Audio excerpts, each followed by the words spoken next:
Welcome to A Corporate Time with Tom and Dan. I'm Tom. I am Dan. Let's do some Weird Job Wednesday. Yeah, it is Weird Job Wednesday time. The song on deck. Tom wanted to do a bit. He called it Weird Job Wednesday. Dan really likes it. Tom says that's bullshit. It's another Weird Job Wednesday. What are you doing? What is your job? Are you neat? Are you tidy? Or are you a fat slob? Do you make lots of money and you sit up in your tower looking down on all the people who are working by the hour? It's a Weird Job Wednesday. Just another Weird Job Wednesday. Oh yes, it's Weird Job Wednesday. Just another Weird Job Wednesday. Thank you, Tom. Thank you. Weird Job Wednesday brought to you by modernpi.com. It's embarrassing how long that song is when you have somebody waiting on Zoom to talk to you. Yeah, I love it. It's very Tenacious D-esque. Okay, well, hey, you can't talk about Tenacious D right now. They've been canceled. Straight canceled. So on the line with us on Zoom, Emerson Latzia. How you doing, Emerson? I'm doing great, guys. How are you? Good, man. Hey, thanks for the time, man. We really appreciate you Absolutely zooming in. So, Emerson, tell us about your weird job. All right. So I'm a weird dude, and my weird job would be I work for DraftKings and DraftKings Sportsbooks. Nice. So I'll host sports betting shows for them, daily fantasy sports shows. I get on there. I'll fill in a lot on the Golick show, if everyone remembers Mike Golick and Mike Golick Jr. of ESPN. So we have them on DraftKings Network now. And talk a lot of odds, a lot of numbers, a lot of dudes who can make dudes and dudettes money who are using DraftKings products.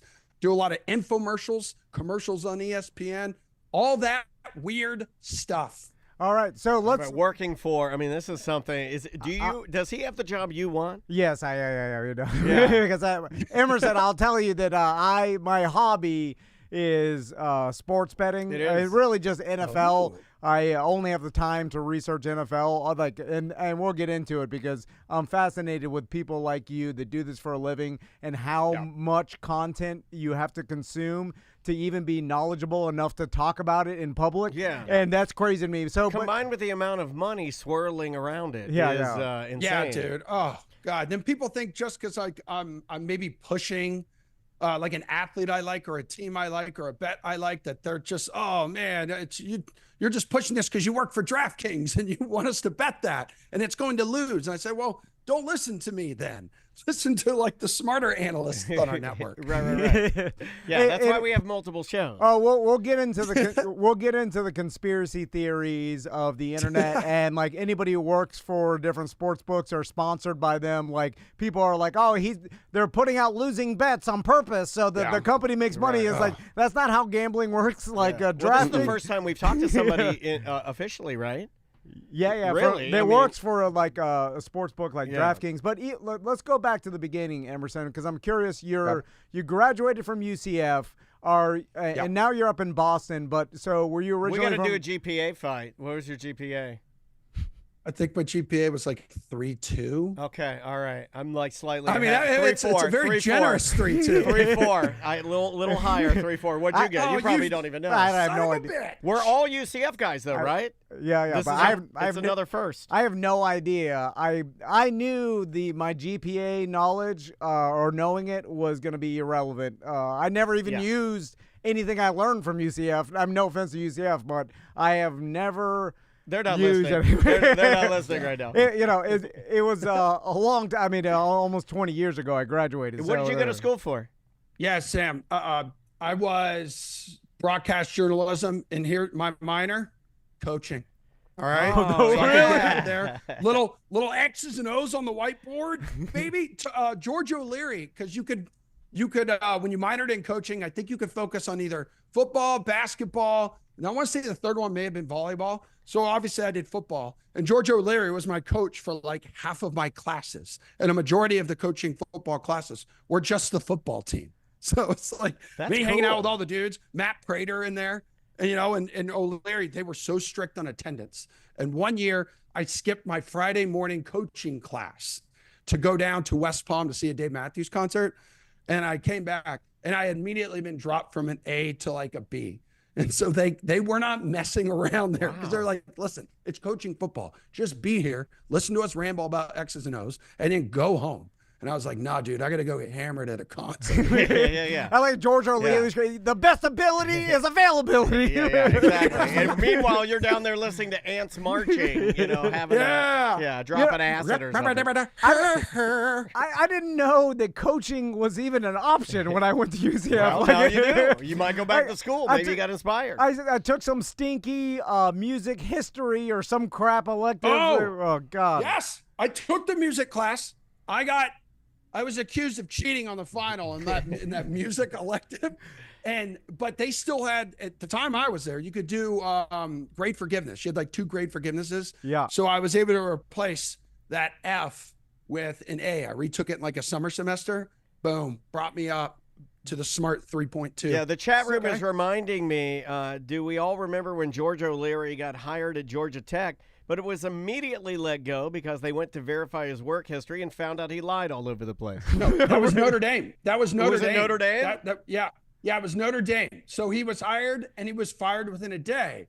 But he's the only undefeated head coach in Notre Dame history. People also forget that. What did he lie about? What did he lie about? I don't know. Didn't he know that?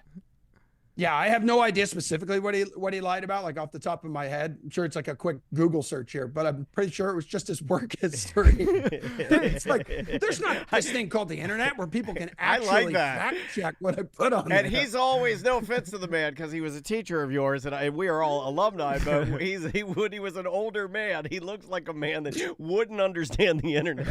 He does have that look. They'll never be able to find anything out. He's like, I tied a bow on it. It's all locked up. Yeah, he passed away, right? I'm pretty sure he's no longer with us. I don't know. I don't know. Anywho, you could Google he's one of those it, guys who would definitely struggle with today's age where half the games are streamed on streaming networks. Like, how do I find Peacock or what the hell is Paramount Plus? God forbid he wants to watch StatCast. He's never going to be able to find the hidden channels. That'll never happen. I was watching it last night, and I saw you watching. Weren't you watching the Home Run Derby? Yeah, I was watching the Home Run Derby. Yeah. How did we get past that anthem? And I won. I won $150 on it. I had $10. I was like, all right, I'm going to go eeny, meeny, miny, mo, and ended up hitting the winner there. Yeah. First Dodger in history to win the Home Run Derby. There you go. I'm a Braves fan. Ozuna, not that great, but no, not that great. But I'm a big fan. I like the Bear. I'm glad he turned his life around. Did you hear the national anthem? Daniel was telling me about it. Oh my God, dude! What was that? Yeah, I watched it live. What was that? You watched it live, and I was going to talk about this later, but we might as well do it now. Like, it was one of the only times where I've watched something bad happen live, and then I got to open my phone and see Twitter and see X or see Instagram and just see like in real time. I watched it trend. I got to watch it trend real time, and it's kind of weird, man. It was like the Wall Street Journal had it. They were like, bam, look at how bad this is. I'm like, Wall Street Journal, holy smokes. Worst thing that's happened to our country in the last week by far was that. There it is. Was that national anthem performance. My wife and I are sitting there. We're guzzling glizzies on the couch behind me, and we both stop eating, like mid-dog. And I'm like, wait a minute. What is this? Like, this has to be a parody. She has to be screwing with us right now. Yeah. And then you find out she's 4-time Grammy nominated? Yeah. Dude, the three of us should be nominated for Grammys if that's the case. Well, towards the end, I'm like, dude, this can't be real. Like, she has to be messing with us. Nobody is this bad. Yeah. It seemed like Do you think it could have been some sort of stunt? Okay, like, or was it legitimately? People are throwing that out there. She has a new single she released yesterday, And so and a tour coming up. Yeah. Yep. She was doing that in conjunction with it was supposed to be the big rollout, but it looked to me like she was like maybe having a couple light beers and it was feeling good and was relaxing and said, you know what? I'm going to live a little tonight and I'm just going to go out there and who cares? Hold on. Well, think about it though, Emerson, like you're in this business. Like if you're sitting there and you like, if you sang it perfectly, it would be a nothing. You get no publicity. Correct. Nobody. I mean, who is looking up the person singing the national anthem? True. And then if you're like, if I could do it horrible, it'll world trend. Oh, I was already ready when they said her name. And then people they'll listen to my music to see if I'm really this bad, and then maybe they'll like it. Or, it would be an insane marketing move to do, but technically, it's pretty brilliant. I don't disagree with you.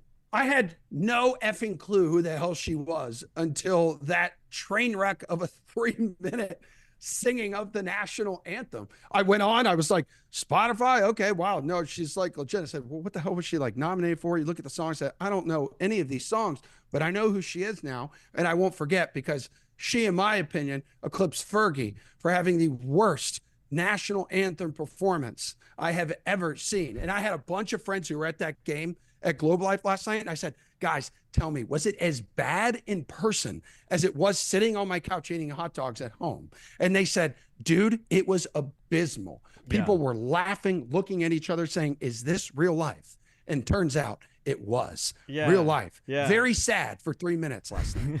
And I felt bad for her, because she's getting eaten alive now. But I mean, I guess if you can weather the storm, this is the type of eyes you want. Yeah. We live in a world where it like almost goes back to the old saying, like any, even bad publicity is any publicity is good publicity. I forgot the saying. It goes back to I think it goes back to the old saying, you can't pull the wool over my legs. My grandmother used to mess that up all the time. So, or what's the one from like Tommy Boy where he's like, you could crap on a bull, but it's like it's still a steak or something. Yeah, exactly. Like he kept screwing it up like the entire time. So Emerson, let's go back. How do you go from UCF to working with DraftKings? Yeah, so after I took the 5-year route at UCF, I got my first job in upstate New York, small town, Elmira, New York. Oh wow! And very very small. Known more for its prisons than it is for anything else. They have some really huge, nice prisons there. I haven't been inside one, thank God. But it was just like a weekend sports anchor there. Then took that's where I met my now wife, Megan, who was a St. Bonaventure grad. So she was a producer up there. We were able to link up and kind of take our talents out to Salt Lake City, where I was doing sports again out in the pretty big market. Then headed down to West Palm Beach. Nice. For 3 years. Came up here to Boston because my wife had an incredible producing opportunity. She's a 5-time Emmy award-winning producer. And so I said, let's take a chance. We've always taken a chance on my jobs. Let's take a chance for you. She's won 5 Emmys in our 9-10 years of being here. But I came up here and I started working for the New England Sports Network. And that is the home, for anyone familiar with the New England area, that is the home of the Boston Red Sox and the Boston Bruins. And so I hosted a bunch of shows for them, started doing some sports content for them, and then ended up kind of getting my foot in the door at DraftKings. And then I had an opportunity a few years ago to decide which route do I want to go. And the way sports betting is blowing up, it's almost keeping like live television and sports like relevant at a different like level, if that makes any sense. Because there could be a game you give absolutely zero craps about, but let's say you put $5 on maybe a receiver to hit over 40 receiving yards just because maybe you're a little bit more of a degenerate. Yep. Like you're sitting there and you're maybe watching like a D2, D3 football game, like something on ESPN Plus. And it's been incredible, the growth of sports betting, especially over the past handful of years as you start to see more states legalize it. It's the best thing that's happened to sports in the United States. And we don't have it because of Amendment 3, right? The what? Like, we don't have it here. We don't have DraftKings or FanDuel, any of that because of... No. It's, dude, you guys, because when I go down and visit my parents in Ponte Vedra, just outside Jacksonville, it's like the only thing I can place bets on is Hard Rock. Okay. Yeah. Right? Isn't that the only legal book I think that is in Florida? And I think it was just shot down, like DraftKings and other big books were trying to like stop that with essentially just like this monopoly, one book running it. Yeah. But they shot it down. So as of right now, it's going to be Hard Rock for the next like 20 years there only. No, I think that things will change because he's a gambling optimist because he's well, a degenerate. Yeah. I've got There's too much money involved, dude. I've got like 10 different books, like PPH books and like offshores, and then of course Hard Rock. I don't know what any of that means. He does. That's his world. It's okay. They'll and it's I think as gambling becomes more and more popular and people start to I think Florida will start to demand more options because the more options you have, the better for the player. And so and then I'm sure like Hard Rock will. I've even seen some stories about them doing some like percentage shares with DraftKings or FanDuel in order to get it into the area, just to make it worthwhile for and then and if they start doing that, it's like once they're in, you get your foot in the door, and then I imagine that it'll eventually be there. But so going back to, I'm curious. I've always wanted to ask someone that does your job about how much and you read and consume to be able to be. Yeah. Like what's your schedule like? Because I imagine, because it is your job, like you're probably, even though you're a sports fan, you have to do way more research than you normally would, right? Yeah, it's true. And like in a lot of the shows that I host, like on DraftKings, like I'm more of a host role, but I do take on like an analyst role a lot. And it's like, you don't just go up there and spit a bunch of crap. So it's like, if I know I've got a part in like a few segments where I've got some time to kind of share my opinion on, like I'm a big golf bettor. So I'll talk a lot like in our golf segments about guys I like, whichever tournament we're talking about that week. But you're putting in a lot of research, putting in a lot of hours of research, because you're sitting there and you're looking at numbers and you're trying to get a leg up. And so it's not just going on and picking a guy you like, or going with like, taking a trip down Narrative Street, how everybody, every major, every year just wants to bet the hell out of Tiger, when really the only smart thing to do is to bet Tiger to miss the cut, unless we're talking like Augusta. Although I do think he makes the cut this week. But, and then a lot of it too is linking up with our other analysts, like at DraftKings that we have. We got some really good ones on staff here. Like Julian Edlow is a huge basketball guy and a football guy. Steve Buchanan. They're really great follows on Twitter, by the way. If anyone watching right now wants to try to get a leg up, listen to those guys. Steve Buchanan's a big baseball guy. So I link up with them a lot. And it's also some of our huge analysts that I know that work with us. Also, we're like, you keep in contact with people like in the business, and you're talking to people out in Vegas who may have a leg up. And like people think, oh, Vegas is like in on everything. They're not really in on everything. It's not like the fix, but they have connections and they get information before anybody else does. They know people with teams behind the scenes. They may know like a trainer or someone else who maybe has an idea that someone may not play, which is why a line tends to shift. But it's also following, and I tell this to people all the time, follow as many people as you can on Twitter who are trusted in the sports betting space, because they also will get information earlier than others. And that way, if you get it quick enough, you can react before the lines and odds shift. Because if you can get in there before a number gets smaller, good for you. And then but it's also looking at your phone. So if you're not one of those people who's like glued to your phone all the time, my wife's always bitching me to get off my phone. I said, no, hey, that's him. I know, Yeah. I know, dude, it's bad. And she's like, what are you doing? I said, well, Trevor Lawrence may not play today. And so what I'm going to do is I'm going to try to make us a little bit of money here and take advantage of getting this news very early before anybody else gets it. But we're picking tile for the kitchen. Yeah, you insufferable moron. We're going to Zara. We got to go to Anthropology and buy 7 new candles of the same scent that is burning behind me right now that I've been smelling. They are for nice 11 candles, years though. of marriage. They I'm are ready nice to get candles. over like the volcano scent. Yeah. Can we please go to like pine or something But else? I do like an Anthropology girl. Mwah. I do like that. I like that. Hats off. It's not Well done. too shabby, big man. It's well not too done. shabby. Well done. And I don't know if your wife asked you this as well, but I'll be gambling on my phone, and then Crystal's like, "What are you doing on your phone?" I'm like, "I'm placing some bets," and she's like, "How much are you betting?" I'm like, $20. And then she's and then she's like, you need to be careful with that, dude. You got to be careful with that. Last night, she's like, she was kind enough. We were able to push the Bachelorette off to tonight. And so we were watching the home run derby last night. And she's just like, wait, so all they do is hit home runs? And I said, yeah, that's the home run derby, babe. She's like, why are you like so into this? And I'm like, oh, I don't know. Maybe I have $10 on Teoscar Hernandez to like win this damn thing. And then I pass out on the couch because I'm hungover eating hot dogs. And then I wake up and I see one. I said, boom. That's how you win $150 right there, babe. We'll go to dinner. That's called we'll go to dinner this business. week. That's I'm taking work. you out. Yeah. But my wife's like, Put your big hat on. We're going to anthropology for more candles. She's like, you're ignoring me for $20. I'm like, I'm like, you don't understand. You have to bet small or you're going to lose your bankroll. Anyway, so Emerson, so how much, like, okay, I have another question for you because I'm curious. Get them all out because you've only got him for a short amount of time. I know. So I've noted, I consume a lot of sports content and podcasts and stuff. So and while I'm listening, and then the bigger shows, the more popular shows, they get almost like more and more ridiculous with their takes, and it seems to me sometimes like the more popular you are, you tend to lean towards like more outrageous creating takes. The controversy.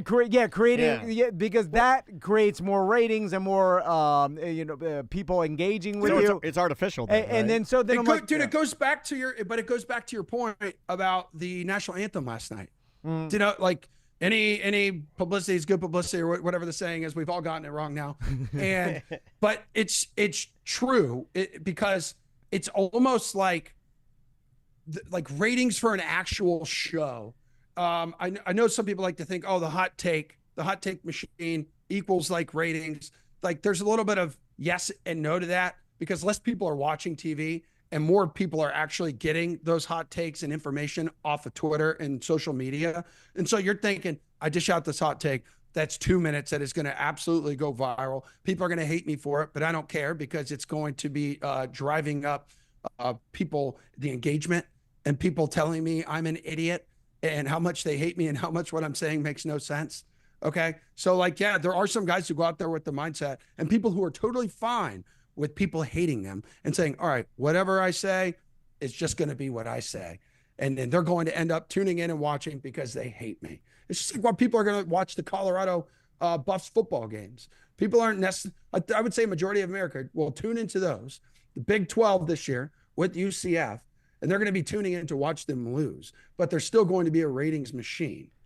And that's so sometimes when I'm listening or even like I catch some ESPN talking head or whatever, I'm thinking, do these people even believe what they're saying, or are they just saying it? What do you want as a viewer? Would you rather be it's authentic? like George Costanza used to say, guys, it's not a lie if you believe it. Because, or they just talk. Well, because the funny thing about sports and the reality is you can have a take on any side of anything. Really, you could start making an argument for one team to win or lose, and you could be as passionate with both arguments in this completely opposite. You know what I'm saying? You could tell me why the Patriots are going to win more games than the sports books think, or you could say how they're going to win less. Right, you know what I'm saying? You're a Boston guy. By the way, Patriots and Panthers, the only two teams that are not favored in a single game. They are underdogs in all 17 games on DraftKings Sportsbook right now. Really? So what's your take on you think Belichick's going to coach next year? That one's tough because right now I think he's living the dream. He's dating a 24-year-old young lady. Yeah. And you might see him in anthropology. You're going to see him there. Listen, right now, I think he's having a blast. I think he's enjoying, and I forget which show they just announced he was going to be on. There's either a pre or a post game. He's doing media, I think we got to see a little bit of it when he was on some of the pre and post game coverage on ESPN for like the Army Navy game, and like a few other and this is what I've always been told from people who are very connected to him and people who are very connected in the Patriots organization. When the guy is out of Gillette, and when the guy is not necessarily talking football, he is as cool as can be. He is a funny dude. He's personable. He's nice, and he likes to go out and just be a dude. but he's so wired for football and has been since day one, which is why I do believe he does end up coaching again if given the opportunity next year. Because also people I know who are close to him tell me every single time I bring this question up, will he coach next year? Yes. Why is that? Because there is no one who the all-time coaching wins record means more to than Bill Belichick. That's what he wants. He will coach until he gets it, which is why I do believe he coaches again. And how old is he now? Where's he at? He's like 72 or something like that. Yeah. Okay. He's getting up there, but that's all right. But a young woman to keep you younger. He's still kicking. It's a lot like, my dad who's post 70 now and just wants to keep going out and like doing things, because at a certain, like my father-in-law says all the time, man, I'll stop working like when I'm dead. I'm like, bro, just stop working. Like, go drink beers and rip darts on a golf course or something. Like, come on, man. But some of these guys think if they stop, that's it. Yeah, I mean, it happened for my dad. He was a different guy, The minute he stopped working, that was the decline. Yeah. Plus, Bill Belichick and any NFL coach, they are addicted to football and addicted to coaching. Yeah. What else does he know more of? He doesn't. It's like saying like Tom Brady is gonna get fat. Like now they just have to work. It's like no. This guy is addicted to working out and eating healthy. It's all he knows. Yeah. He's never going to be like, oh yeah, now I don't have to. But I would work. love it. I would love it if he got fat. If he got like the whale. Tom Brady has never been sexier. He's never been sexier than he is right now. Do you think he's on the tee? There's a picture that was tweeted out the other day about him like working out. Quads are all shredded. Isn't he on the tee? Pliable as hell. He's on the tee now, for sure. right? He's on the tee. Once he got out, once he could take it, he's on it. He'll be his shredded top.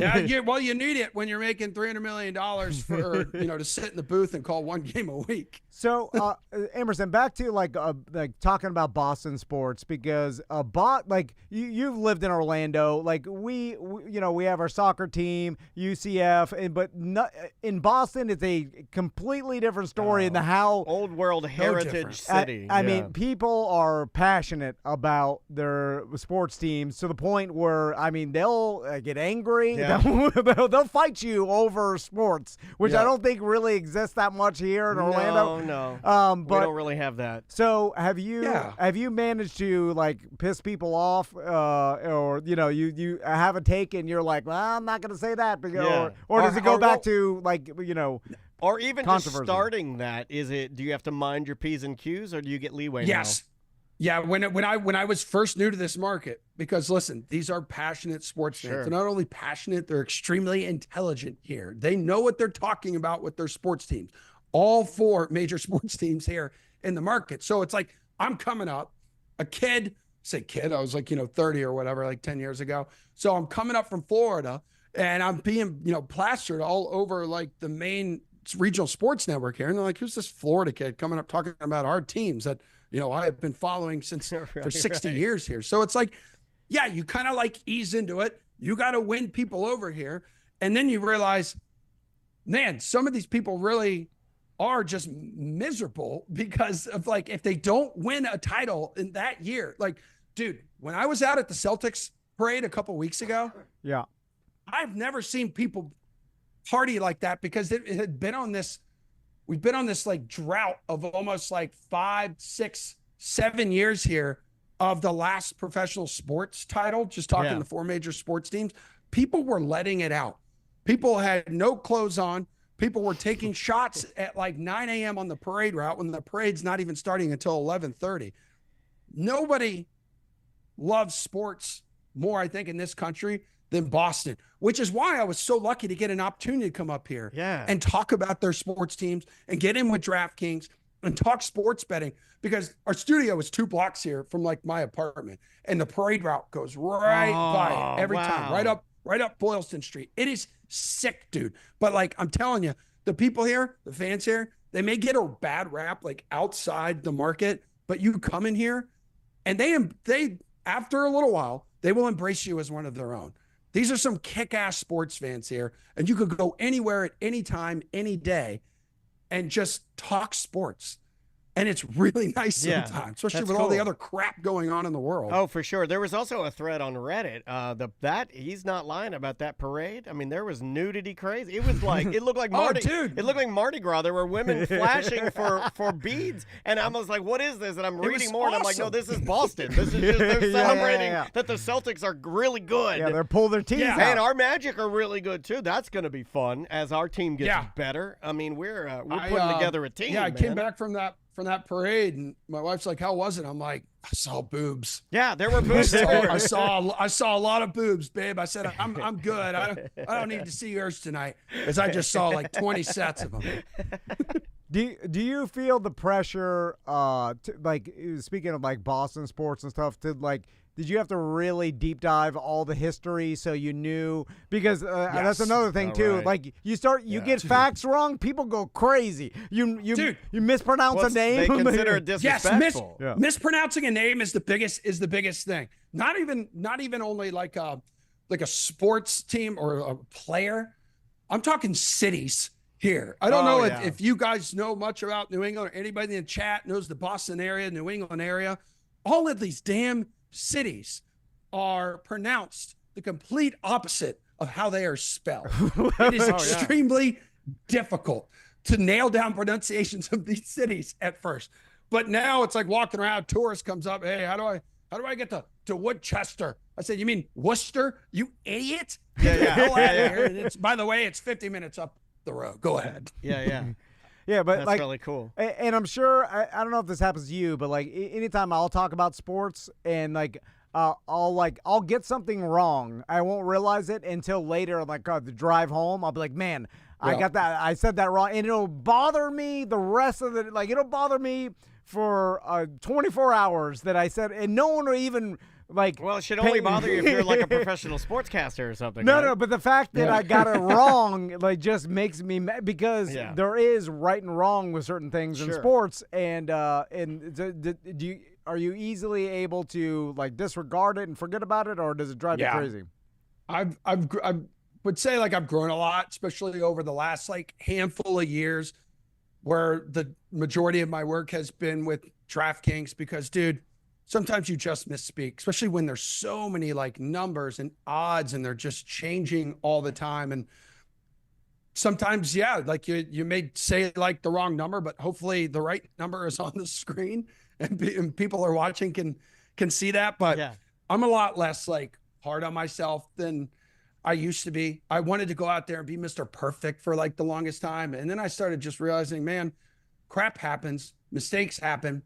And, if I catch myself making a mistake, easily can come back and correct it after the break. But I don't know, like it's not open heart surgery. I'm blessed. I'm lucky. I live a great life. I have an incredible job. I work for an incredible company, and it's just, I've learned to like laugh at myself a lot because I'm not the brightest bulb, or the sharpest tool in the shed, as they say, but I just try to have as much fun as possible. Like, I'm a weird dude and I no longer try to hide that. And what's great is like the company I work for allows me to be my weird ass self on a lot of shows and a lot of the content that I go out and do, because I do a lot of stuff with like fans, and that'll be the story a lot this upcoming football season.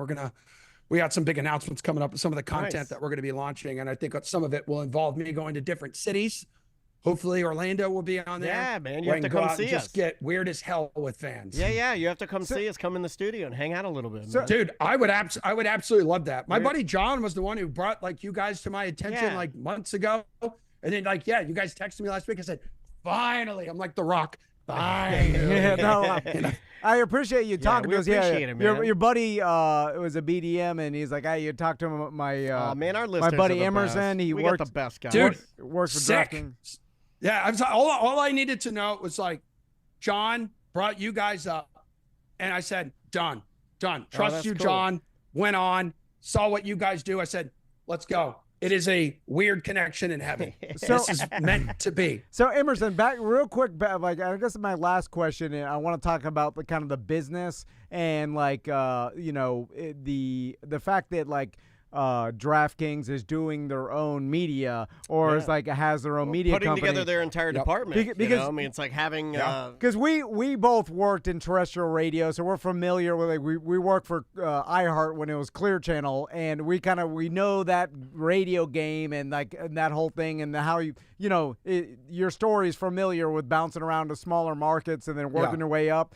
But it seems like all that old media is struggling, and then like a company like DraftKings are like, hey, we're just going to produce our own content, exactly, and we'll do it better because we're not bound by the rules of old media, where we have to run 15-minute commercial breaks through the hour and all this stuff that hasn't changed in a long time. I was actually watching you guys this morning. It seems very free. Is it like, or that? Dude, you get a lot of leeway. That's what it is. Yeah, that's is really like the reason I think DraftKings decided to do it. They're like, instead of like in like all the commercial spots that I would shoot for like ESPN, which now ESPN has its own book. So, I think that partnership maybe, I think there's still something there, but I think for the majority of it, it's fizzled out. But it's like, all right, well, why don't we just do this ourselves? So decided to launch a network a little more than a year ago, and the feedback has been great. The numbers are growing, and plus we also own VSiN, which is the Vegas Sports Information Network out in Vegas. So it's like you can catch a lot of our content, a lot of the shows that I host over there. Like it's so funny. A lot of our shows start at 8 o'clock Eastern time, and they'll be live at like 5 a.m. out there in Vegas. And some of the people who work out of the studio out in Vegas will be like, all right, we're live. And you see our show on, in the sports book there at a casino, and they're just dudes all passed out in the chairs at 5 a.m., 5:15 local time. And I'm like, glad we can help. I'm glad we can help. Yeah. It's and then how is the how many shows are you doing? Let's talk about like the individual shows just so people can find them. That's a lot. And then and how does it work as far as like is it anywhere similar to what you're used to doing, like old school media, where it's like there's a program director and then you got a sales team that handles the commercials? Or do you guys even bother with actually in-show commercials because it's all just about pulling people back to DraftKings? Yeah, no. Like, trust me, they're going out because you want people to advertise like on your network, especially being a new network. Like, the money's not going to necessarily like roll in right away because a lot of your potential advertisers and partners are like, all right, well, show me the numbers and why you want to charge me what you want to charge me. But so I'll do a lot of the Gojo and Golic. That is a show that we have from 8 to 10 a.m. Eastern time on DraftKings Network. So I mentioned them before, that Mike Golic Jr., father-son duo. They were electric on ESPN, and now they're electric on our network. And they bring in some of the biggest guests because they're so well connected and so well respected in the industry and such great human beings in general. It's an incredible show that if you tune in, I mean, usually they'll run through the rundown at the top. So like you can get an idea of like who's coming on, but they bring in massive athletes and celebrities like nonstop. The amount of emails we get from representatives of these celebrities and athletes are like, yo, we want to get our guy like on your show. And then there'll be some new shows that I will be very heavily involved in coming up here on DraftKings Network. We're going to be having a lot of sports specific shows. So we're going to have a lot of just, obviously with football season right around the corner, we should be, and I highly recommend to everybody, and obviously I'm a little biased that I work for them. My paycheck comes from DraftKings, but that's going to be some great entertaining football content that is going to be a lot different than anything you see on ESPN and Fox and that kind of stuff. So I would say give us a shot. You'll get some good advice and information about, or if you're a new bettor to the game, there's no better shows than a lot of what we do because we know the hardcore expert bettor, guys who've been doing this forever, aren't necessarily going to be, tuning in because they know what they're doing. A lot of what we try to do is we'll talk sports betting, but we make it like super easy. It's super casual. Like you guys have already noticed, like with the content. Sure. It's almost like podcast style. We're like guys being dudes, but we're also talking a little bit of sports betting there, and we make it fun. It's entertaining. So I think it's totally like worth a watch. If you guys are looking for something new, ahead of football season. The chat room is currently betting on how many times your Springer Spaniel puppy will get off and on the couch.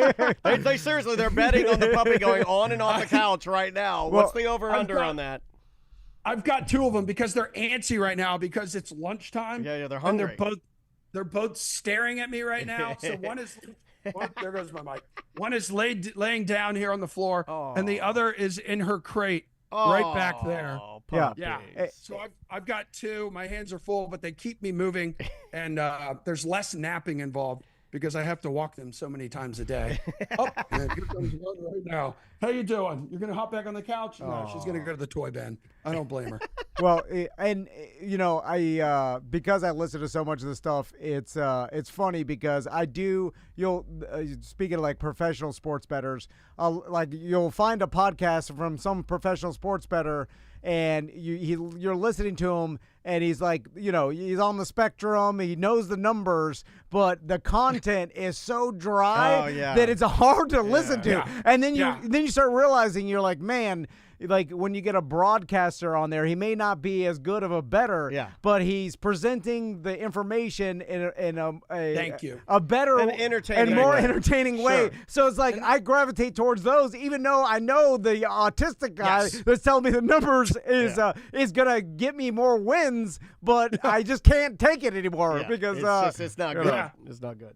It's like when I tell my wife, "I'm on it, babe." I mean the spectrum. I try to make it like that. That's where kind of the shows and the analysts like Julian and Steve and like others at our network, when they kind of put us all together, like I'm kind of the weird, energetic host, and I'll definitely inject my sports betting knowledge like where I can. But then we bring in the guys who have the knowledge of the numbers. Yeah. But we have found guys who have knowledge of the numbers who are less on the spectrum and more entertaining, and they have their own entertaining ways of delivering the information. So it's not such a snooze because, again, and you guys know this too. Yeah. You need to be entertaining when you are on the screen. You need to be able to be engaging a little bit, like obviously with your panel, but also with fans, especially in y'all's situation, with the chat as well. Yeah. Well, Emerson, I know we got to go. Thanks so much for taking the time to talk to us. And you guys are kick-ass, man. I appreciate it. Now, the last question we usually do ask everybody in a weird job, which is, it's kind of uncomfortable, is how much money you make. You don't have to give us a number, but not enough. Yeah. Because it goes back to the open that you guys rolled, and I don't know if you could see me off camera. There was one where the guy was standing like in his office space. It's like, because you make a lot of money and you're looking down on all the pores, and I'm like, nah. That's not. We don't do that either. I'm the kid with the bowl, like more gruel, sir. Yeah, exactly. Yeah, it's like I think that a lot of people are doing that now. It's like you get to work in entertainment, but you're not getting rich. Yeah, so that's okay. Yes, dude, so that's okay. Because you guys mentioned like the traditional media before. Do you remember before it was like you would get to a market like Boston? Hell, you get to a big ass market like Orlando, and it's like you made it. Yeah, you're getting that fat paycheck. Media has changed so much. So now it's like we worked our asses off to kind of get to this market, and you're like, oh man, I remember hearing the stories of like you'd be getting paid $300,000 a year, $400,000 a year, like especially in the local news here. Like a lot of the stations around here, and I'm sure Orlando as well, because just the way the business is going, the fat salaries are being cut. Yeah, they're drying up. Like the young kids, their young kids are coming up. They're excited. They have the opportunity, but it's like they get that check every 2 weeks. Like, oh, this isn't why I studied broadcast journalism at UCF. Like, what is this? Yeah. I think those giant salaries are those days are done too. I mean, you've got some legacy fat cats that still have contracts, but those are drying up. They're going to retire, and then that's not going to be reset. No. That you're exactly right. They're gone. Yeah. And then the company's like, sweet, we're just going to hang on to these fat milli checks. Like, wait, you're the hot girl. Like the Stephen A. Smiths, like they're even rare now at ESPN. The amount of good friends I have who work there are just like, fortunately, my salary is not like what it used to be. Yeah, exactly. T's and P's, brother. T's and P's. Well, Emerson, it was great talking to you. We appreciate it. And anytime you're in Orlando, we'd love for you to swing by and hang out. Yeah, absolutely, guys. I'm totally in. It sounds like I'm going to be down there for homecoming this year. So I'll try to pop in like a day early, drive up from or drive down from Ponte Vedra where my parents live, and Right on. we'll hang out, man. Cool. Well, let us know, man. Hey, thanks again for the time. We appreciate it. Yeah, All yeah, right, you man. guys rock. Thank you. Take See care, ya. man. That was very fun. Very, very cool. Yeah. You could tell he's a broadcaster just because certain like he'd be great for radio, even though it's not we just said. Ship has sailed. But he's got the cadence of Well, he keeps it moving. He keeps it moving. Yeah. And it is interesting because I think a lot of people think that guys like that do work for the latest and greatest and hottest thing, because he is. Yeah. Like if you're in sports, it's not even my thing, but I recognize that what he's doing is in broadcasting or in sports, to be working with a book. I think delivering knowledge is latest and greatest. Not rich. It's not out there, guys. It's not a thing anymore. I don't think it's a thing. But it can be. If you look at his social, he looks like he's enjoying his life. Oh, he's living like he doesn't enjoys, want for anything. It's fine. But I'm just saying, like, it's not. Yeah. It's I think those days of the like he said, the $300,000 salary from a media company. It may come again, but in a different way, a different form, a different Although McAfee makes a lot, but that's a whole different. You know what? He might be the end of the end. Like once you've buttoned up those deals and signed it. Well, once you get an audience, then that's it. You cash in and you're out. All right. We will see you tomorrow. All right. Nice. Is it lunch time, or are we gonna do one more? No, we can go to lunch because then we'll just come back. Is that Tuesday? That's Wednesday. Yeah, it's Wednesday 1 and 2, and then we've got Tuesday 3. So we'll just 15. At 1, we got an open segment, and so from 1 to 1:30, we'll come back. We'll do Tuesday 4, and then do 1 and 2 with EJ at 1:30.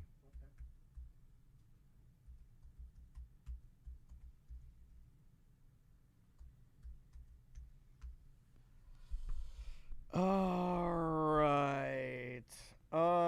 Yeah, he seemed like a nice enough dude.